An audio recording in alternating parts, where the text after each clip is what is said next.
हमारे मुंह में सीधे 32 दांत है, उनके पेट में 29 के दांत है जो वहां चले गए। पेट में दांत, पेट वाला दांत बड़ा खतरनाक होता है। अरे नए नए आप आए हैं, मुझे अफसोस है कि आप लोग जा रहे हो इन लोगों की वजह से। ये हम लोग के पुरोहित ये अडवाणी जी कैसे हो सकते हैं? ये हमारे पंडित कैसे हो सकते हैं? इस बार हम लोगों ने साइंटिफिक तरीका से काम किया है, समझ लीजिए। नेहरू जी तो एक बार बोले, आप हो गए 2 बार। आप तो जान छोड़िए मुल्क का। सन 77 में महोदय हम लोगों को दिल्ली समझ में आया नहीं। दिल्ली में हम लोग जब आए, राज नारायण जी, जौहर साहब, चौधरी चरण सिंह जी, हम लोग उसी परिवार के लोग हैं महोदय, चाहे मुलायम सिंह जी हो और कोई हो या नीतीश जी उधर जो चले गए हैं। हमारे मुंह में सीधे 32 दांत है, उनके पेट में 29 के दांत है जो वहां चले गए। पेट में दांत, पेट वाला दांत बड़ा खतरनाक होता है। तो महोदय मैं सन 77 को याद दिलाना चाहता हूं, हम तो आपसे लड़ाई शुरू से लड़ रहे हैं। ये नई बात नहीं, किसी कारण से नहीं। जनता पार्टी का खंड खंड हुआ, कोई यहां गिरा, कोई वहां गिरा, कोई वहां गिरा। बंगलोर में हम लोग जुटे, नाम का सारा झगड़ा, ये सब बात।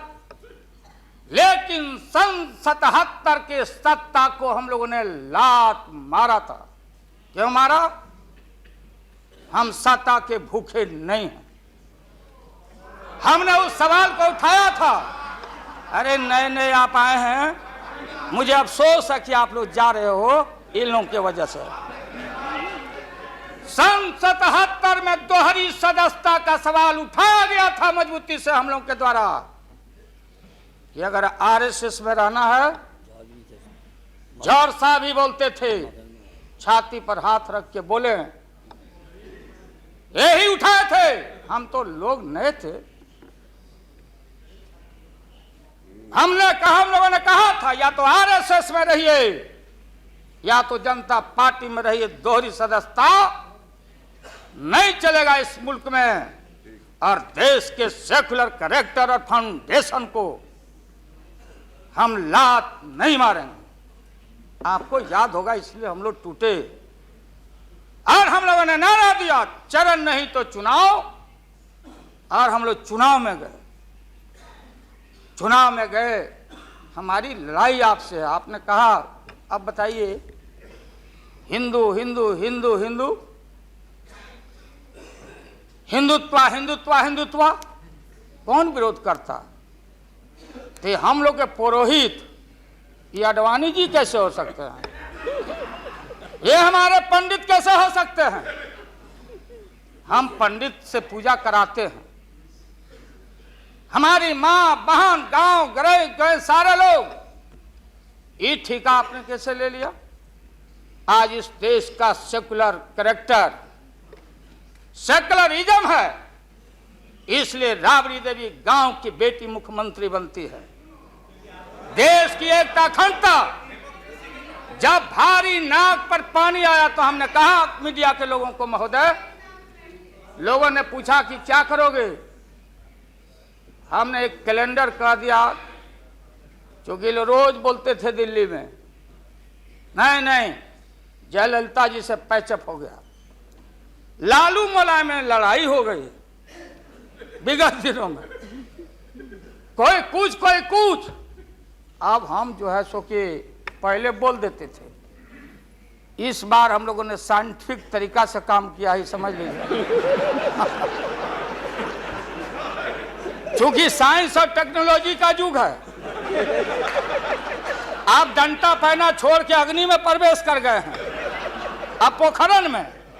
तो हम लोग भी अब साइंटिफिक तरीका का इस्तेमाल किया है। आप पूछ रहे हैं क्या रूप होगा, क्या रंग होगा? इसमें रंग अजूबा होगा। इस रंग का कोई जवाब आपके पास नहीं होगा। आप जाइए। अभी भी मेरा सुझाव है, हालांकि सुझाव देने का हकदार आपके उम्र के आदमी के लिए हम नहीं जोग समझते, लेकिन आपने कहा था माननीय प्रधानमंत्री जी पूरे देश के कांग्रेस के लोगों को विन ओवर करने के लिए, सिंपैथी लेने के लिए, कि नेहरू जी ने कहा था कि अटल एक दिन तुम देश का प्रधानमंत्री बनेगा, आपने कहा था, ये लिखा हुआ है रिकॉर्ड में, आपने कहा था। तो आप एक बार नहीं, आप 2 बार हो गए। नेहरू जी तो एक बार बोले, आप हो गए 2 बार। आप तो जान छोड़िए मुल्क का। महोदय दूसरे का दे दीजिए। महोदय क्या आपने कहा था, अब अपने हम लोगों ने, अब आप हम लोगों को पाठ पढ़ाते हैं। अडवाणी जी चले गए उठ के, अडवाणी जी उठ के चले गए, आप हमको पाठ पढ़ाते, हमको शिक्षा देते। जब हमारे आदरणीय जो चोटी के नेता थे मुल्क के नेहरू जी जैसे लोग, लोहिया जी, जयप्रकाश नारायण जी, सारा जो पक्ति के उस समय नेता थे, उन्होंने आपको जरूर आशीर्वाद दिया और उनके आशीर्वाद से 2 बार आप हो गए। लेकिन अभी जो आपने कार्यक्रम घोषणा किया था इसी हाउस में, जवाहर रोजगार योजना को क्यों मिटा दिया आपने? रीनेम क्यों कर दिया? सारे चीज को कंपाइल क्यों कर दिया? इंदिरा आवास को क्यों आपने रिकंपाइल कर दिया? आप इतिहास को मिटा के और आरएसएस के संस्कृति को देश की जनता पर लालच दिखा के लादना चाहते हैं। इसके लिए हमने कहा, ये सवाल सत्ता का कौन क्या हो नहीं हो, क्या कौन मंत्री, क्या मंत्री हो, मंत्री आएंगे और जाएंगे, लेकिन एक बार मुल्क मुट्ठी से निकल गया तो फिर संभाल से बाहर हो जाएगी बात। इसलिए आपसे निवेदन है कि आप वोटिंग के पहले सीधे राष्ट्रपति भवन में चले गए। आपने पहले भी ये काम किया है और ये लोग घेर घेर के आपका अपमान करवा रहा है। कह रहा कि जीत जाएंगे, जीतेगा, आप तो हार चुके हो। गलत फहमी में नहीं रहना। आज इस बार वोटिंग होगा खड़ा होकर, अगर वोटिंग भी हुआ तो। अब वो टेक्निकल काम में हम लोग नहीं जाएंगे। उस बार आपने भी गलती कर दिया था और हमारा भी बटन गलत दब गया था, प्रधानमंत्री ने भी। इसलिए मेरा निवेदन है, देख, अरे भाई रुकिए ना क्या जी,